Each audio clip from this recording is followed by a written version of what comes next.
It was a Saturday night, and such a Sabbath as followed. Ex officio professors of Sabbath breaking are all whalemen. The ivory Pequod was turned into what seemed a shamble. Every sailor a butcher. You would have thought we were offering up 10,000 red oxen to the sea gods. In the first place, the enormous cutting tackles, among other ponderous things comprising a cluster of blocks generally painted green, and which no single man can possibly lift. This vast bunch of grapes was swayed up to the main top and firmly lashed to the lower masthead, the strongest point anywhere above a ship's deck. The end of the hawser-like rope winding through these intricacies was then conducted to the windlass, and the huge lower block of the tackles was swung over the whale. To this block the great blubber hook, weighing some 100 pounds, was attached, and now suspended in stages over the side. Starbuck and Stubb, the mates, armed with their long spades,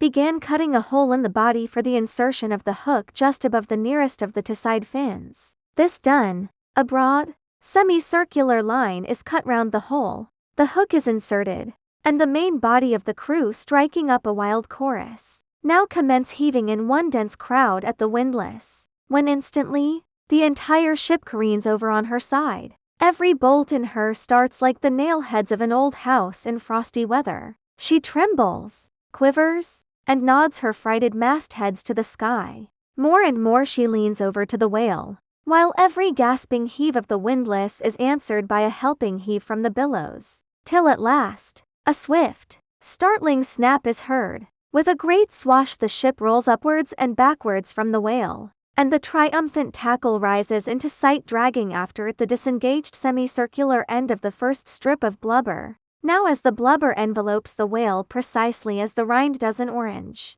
so is it stripped off from the body precisely as an orange is sometimes stripped by spiralizing it. For the strain constantly kept up by the windlass continually keeps the whale rolling over and over in the water, and as the blubber in one strip uniformly peels off along the line called the scarf, simultaneously cut by the spades of Starbuck and Stubb, the mates, and just as fast as it is thus peeled off, and indeed by that very act itself, it is all the time being hoisted higher and higher aloft till its upper end grazes the main top. The men at the windlass then cease heaving, and for a moment or two the prodigious blood-dripping mass sways to and fro as if let down from the sky, and everyone present must take good heed to dodge it when it swings, else it may box his ears and pitch him headlong overboard. One of the attending harpooneers now advances with a long, keen weapon called a boarding sword, and watching his chance he dexterously slices out a considerable hole in the lower part of the swaying mass.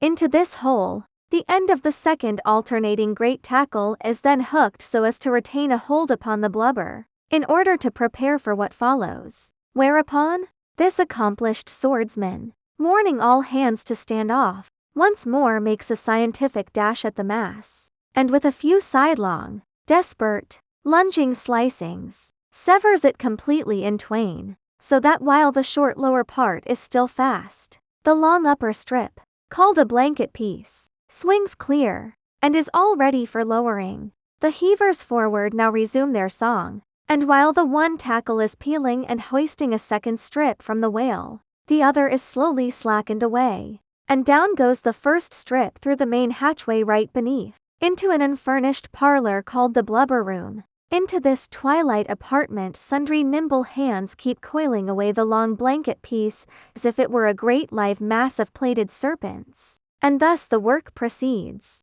the two tackles hoisting and lowering simultaneously, both whale and windlass heaving, the heavers singing, the blubber room gentlemen coiling, the mates scarfing, the ship straining, and all hands swearing occasionally, by way of assuaging the general friction.